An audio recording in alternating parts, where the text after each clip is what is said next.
Salut à tous et bienvenue dans l'antre, aujourd'hui pour une nouvelle présentation de réplique d'Airsoft. Il s'agit d'un fusil de précision, conçu, réalisé et fabriqué par Modify pour ASG. Il s'agit du Stair Scout. Allez, c'est parti.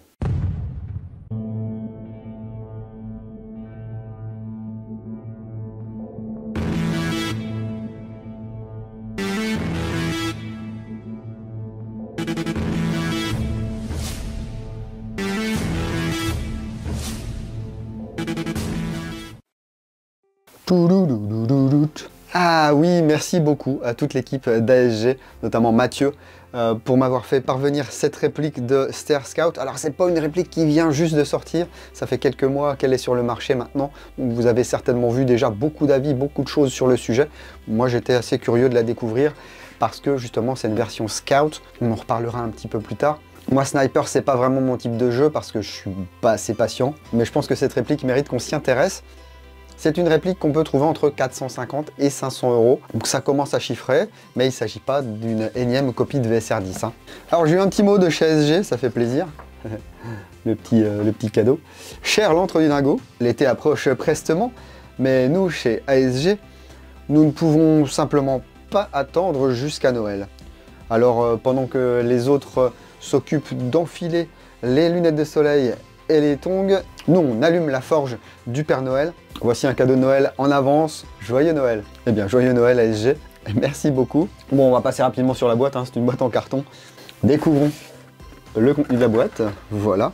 Avec déjà une pochette contenant quelques accessoires, ainsi que le manuel d'utilisation. Et bien sûr, parce qu'ils ont tout compris, voilà, ce qui m'intéressait, un patch.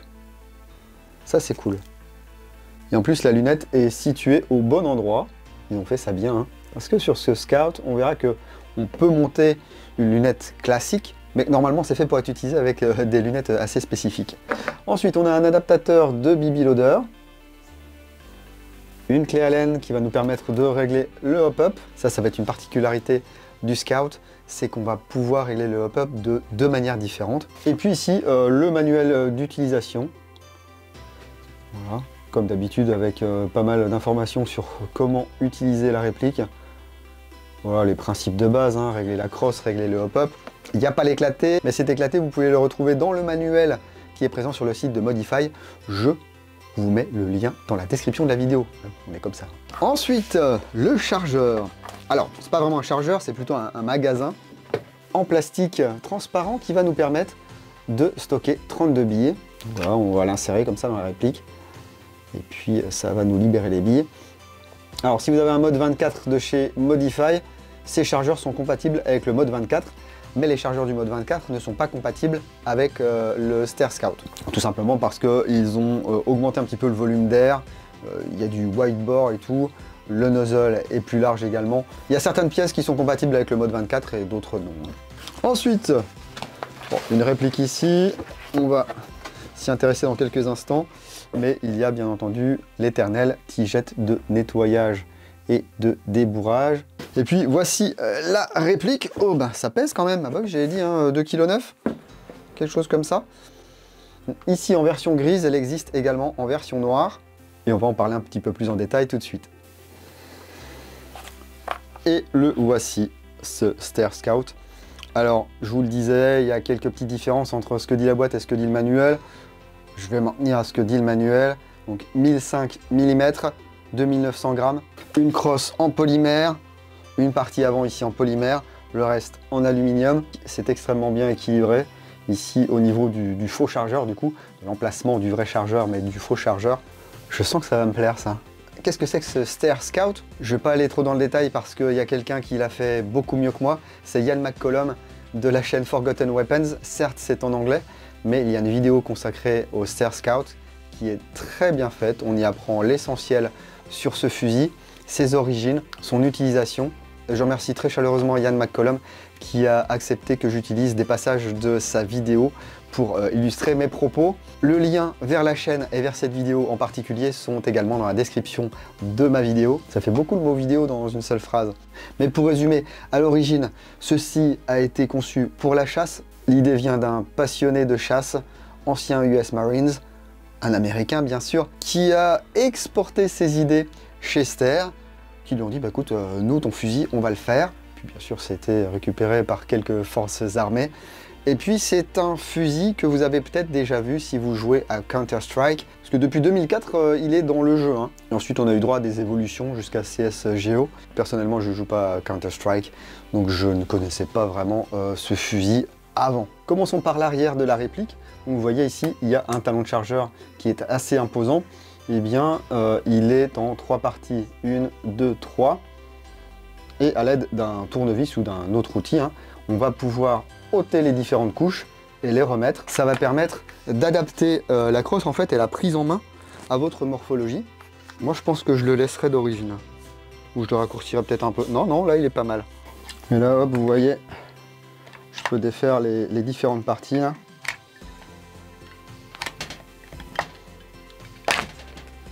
Bon, celle-là elle est extrêmement balèze, je vais pas péter mon tournevis. Mais en tout cas sur le manuel, ils disent qu'elle peut s'enlever. Voilà, donc vous voyez. Ça c'est du plastique dur. Et là on a du caoutchouc avec le logo ici de Ster.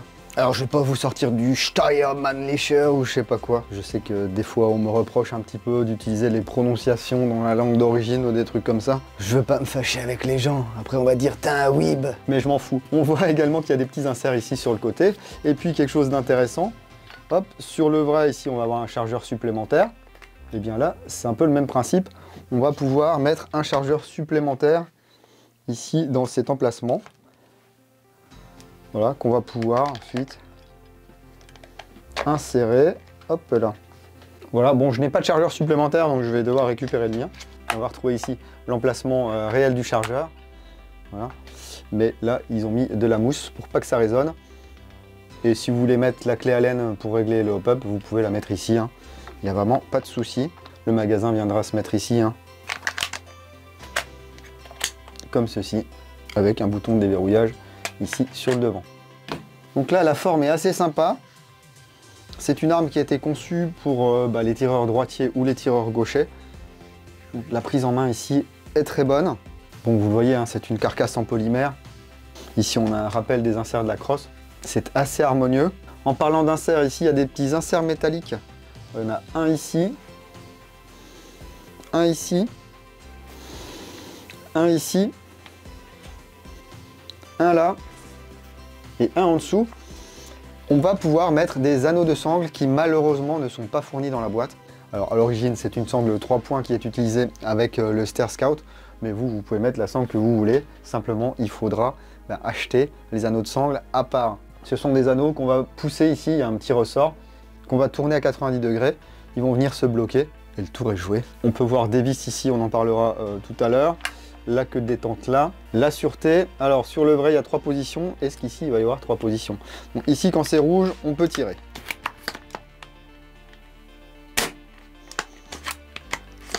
D'ailleurs on peut voir que le témoin d'armement sur le vrai ici a été remplacé par une vis 6 pans pour assurer un montage solide de l'ensemble pneumatique bien sûr. Ici en position blanche, normalement je bloque la queue de détente mais je peux toujours armer. Et ici, il y a un autre cran. Voilà. Et là, normalement, je ne peux ni armer, ni tirer. Sur le vrai fusil. Hein. Sauf que là, sur la réplique, je peux. Et ce qui est bien, c'est que là, je ne peux pas par accident revenir en mode tir. Je vais devoir appuyer. Voilà. Donc là, je suis bien en sûreté. Et si je suis en sûreté, on va dire de longue durée. Hein. Si je suis en zone neutre ou quoi, je me mets là. Je suis sûr que sur un mouvement, sur quoi que ce soit, je ne vais pas pouvoir me remettre en position de tir. La culasse ici, je vous le disais, cette partie est en alu et on va y retrouver des marquages. Ster Arms Austria, le numéro de série, Scout, et ici les marquages de licence, donc ASG et Modify. Ici au bout de mon pouce, la vis du TDC, Top Down Center. Donc c'est un des 2 réglages possibles du hop-up sur cette réplique. Là, il est dévissé quasiment à fond. On verra dans quelques instants une manière un peu plus classique de régler le hop-up. Le canon ici est flûté et il se termine par un protège-filetage. Et ce qui est chouette, c'est qu'ils ont choisi d'utiliser un filetage au pas de 14 mm anti-horaire, ce qui fait qu'on va pouvoir mettre n'importe quel modérateur de son. Moi, ça va me permettre d'y fixer mon chronie. Alors ça va pas être très joli, mais ça va être bien pratique. Et du coup, ça veut dire qu'on peut jouer aussi avec des bits traçantes si on trouve des bits traçantes assez lourdes. À l'avant ici, cette pièce est en plastique. On a un système ici, hop là, qui permet de rabattre un guidon. Alors là, on ne le voit pas forcément, mais il y a des petits crans à l'avant et il y a une vis ici sur le côté qui va permettre de régler la dérive. Alors qu'ici, on a une hausse. C'est un truc basique, hein. C'est juste un trou. Sur le vrai, on peut régler la hauteur. Ici, on ne peut pas. Ça va permettre d'avoir des organes de visée, de secours. On ne sait jamais. Ou alors de jouer sans lunettes, hein, tout simplement. On n'est pas obligé de jouer systématiquement avec des lunettes. Hein. Ici, on dispose également d'un rail qui va nous permettre de poser un bipied standard. Pourquoi je vous parle de bipied standard? Parce que ici, on a un bouton.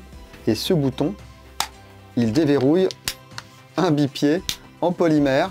Alors, ça ressemble un petit peu à une libellule. C'est assez bizarre, hein. Regardez. Mais du coup, ça peut dépanner. Alors certes, c'est du polymère, donc ça bouge un petit peu. Comme sur le vrai, il est monté sur un axe, ce qui fait qu'on peut avoir un petit peu de débattement ici. Et cela vient découvrir le réglage du hop-up ici, donc ambidextre. Ça, c'est une petite réglette crantée. Comme c'est ambidextre, elle est présente également de l'autre côté. Donc soit vous réglez à l'aide de cette réglette, soit vous réglez avec le TDC si vous voulez peut-être un petit peu plus de précision. Ça va dépendre de vos grammages, etc. À l'intérieur, c'est un joint Predator. Je crois qu'à l'origine, c'est un 65 degrés ou 60 degrés. Donc, ici, ASG m'a envoyé un 70 et un 50. Alors 50, ça va peut-être être un peu soft. On verra si je fais des tests avec le 70. Modify a mis du 65 degrés dans le PP2000. Vous vous souvenez peut-être de ma vidéo. Et ça levait vraiment trop les billes. Enfin, en tout cas pour cette réplique.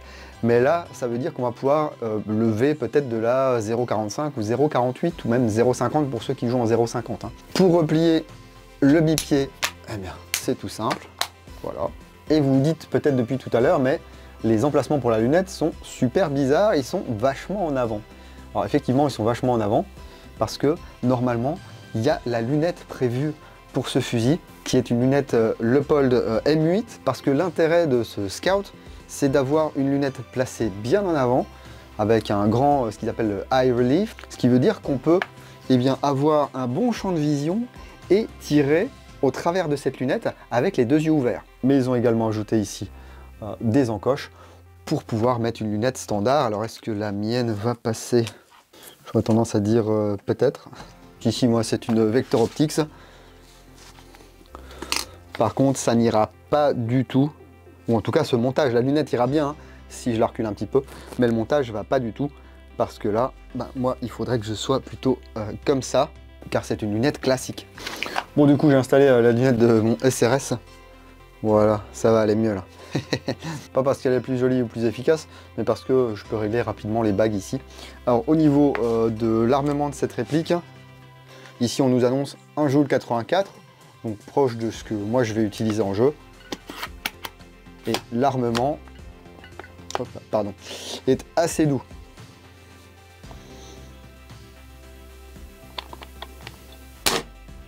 Ok, la détente est sympa.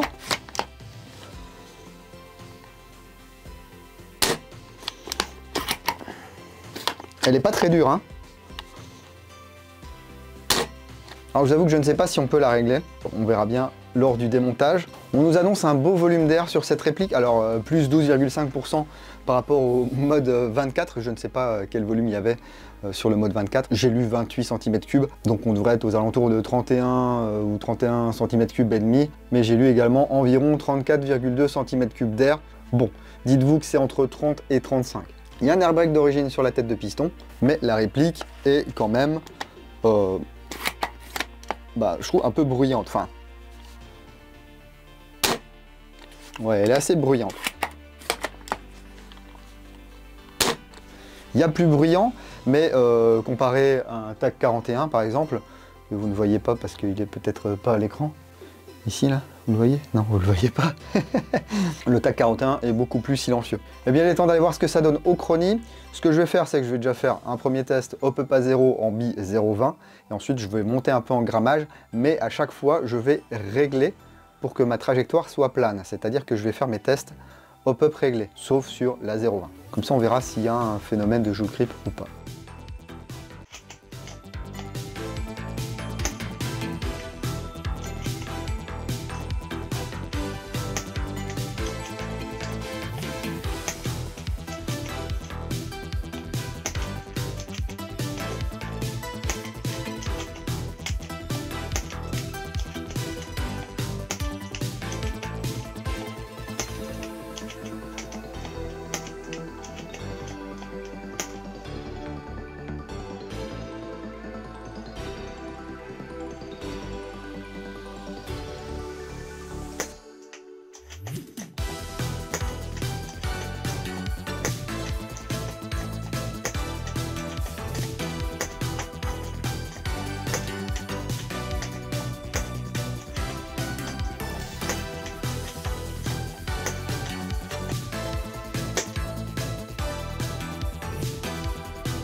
Bon, il y a du joule grip. On le voit, et big time, hein, on va dire.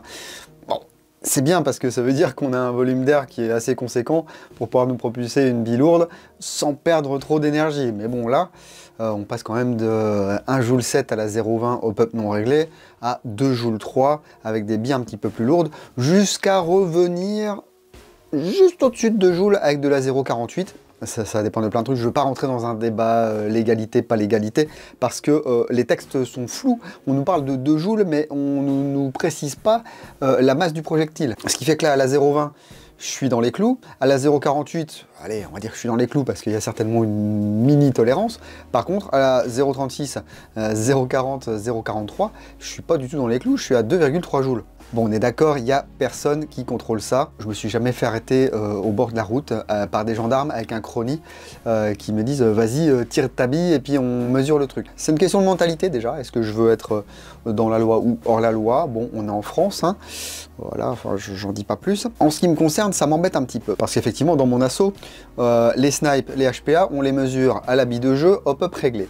Donc là, je sais très bien qu'à 2,01 joules, il me laisserait jouer avec cette réplique. Imaginons, je vais sur un autre terrain, il passe à la 0,20, hop-up non réglé, je suis à 1,7 joules. Donc ça passe crème. Par contre, je suis un petit peu filou.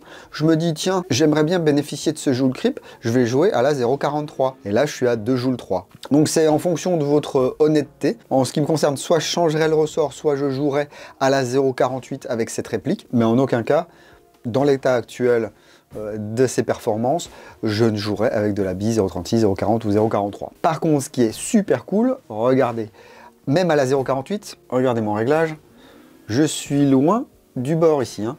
Il me reste quelques crans.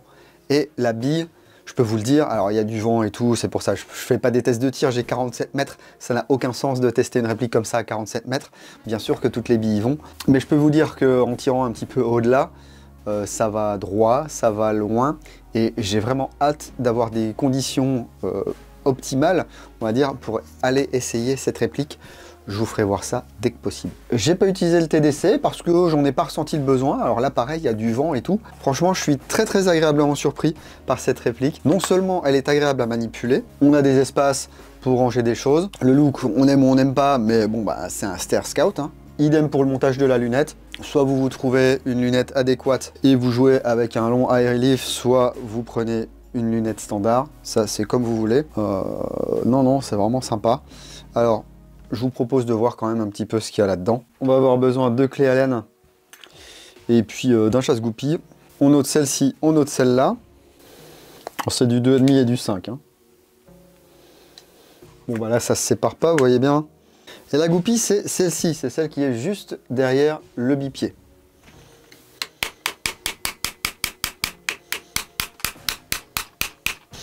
Et là, on peut séparer tout ça. La vis qu'il y a dans le pontet ici, elle sert à rien.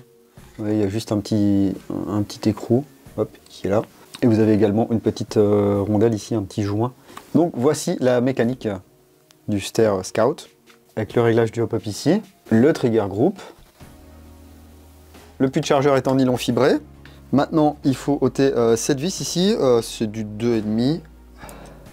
Ensuite, les vis latérales ici, 1, 2. Donc là, par contre, c'est du 2 mm. Ça fait beaucoup de vis, hein. Il y a des systèmes plus simples, il y a des systèmes plus complexes. Ensuite, le puits de chargeur ici. Donc vous avez une vis inox à l'avant, une vis noire à l'arrière. Ça permet de ne pas se tromper. Pourquoi est-ce que je suis en train de démonter ça déjà? Là, vous voyez ici, on peut voir le cylindre et le nozzle. Ensuite, on note la réglette ici, qui tient par 2 mini-vis. Il n'y a pas besoin d'enlever la réglette pour séparer les deux parties, hein. Hop. Mais comme moi, je veux ôter le bloc hop-up, ça sera déjà ça de fait. Voilà, comme ça, bah, il y a tout qui vient en même temps. Donc, ici, le cylindre, la tête de cylindre, le nozzle, la partie avant, et donc là, le bloc hop-up, avec son réglage là. Donc ceci, ça avance et ça recule. Mais si vous utilisez la vis du TDC, je pense que ça vient directement appuyer ici. C'est bien, autant ça c'est du brut, hein, c'est du moulé, autant là la patte d'appui, Par contre, c'est de l'alu CNC. Donc ça, c'est cool. Et alors, autant dans la revue écrite, j'irai un petit peu plus loin dans le démontage, autant là, je vais m'arrêter au changement de ressort. Il va suffire ici de prendre une pince, de dévisser. Voilà. On y va doucement. Parce qu'il y a peut-être un petit peu de pression derrière, hein. Il y a un ressort. Et là, on sort la partie pneumatique. Le guide, il tient à l'intérieur. Ok. Bon, on verra ça. Donc, ressort 9 mm. Le piston, donc avec l'accroche ici. Et la tête avec son air brake. La tête de cylindre avec un gros pad qui va venir justement, hop là, amortir le choc. Et on a donc ici de l'alu anodisé et ici de l'acier. Et voilà pour le démontage sommaire. On va remettre ça. C'est bien lubrifié. Il y a une bonne qualité d'usinage et tout, c'est sympa, hein. Les ajustements sont très bons. Allez, je remonte tout ça et on passe à la conclusion.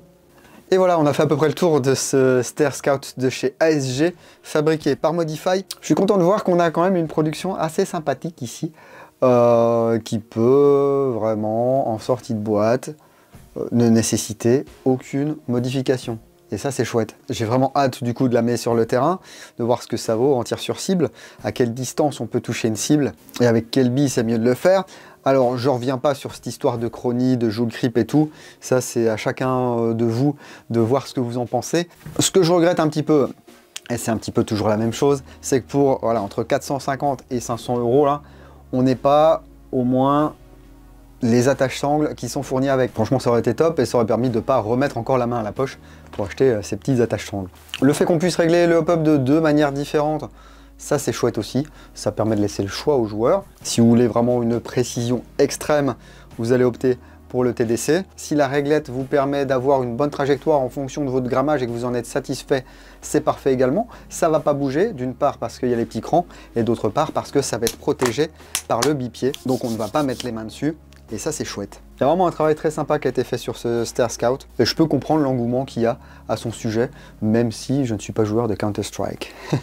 Donc merci en tout cas à ASG de m'avoir fourni cette réplique, ainsi que les billes pour pouvoir la tester, hein. Donc là, j'ai de la 0.36, de la 0.43 et de la 0.48. Mais bon, comme d'habitude, je vous donne mon avis sur cette réplique, mais j'aimerais avoir le vôtre, surtout que je suis sûr que certains d'entre vous ont la réplique depuis de longues semaines, voire de longs mois.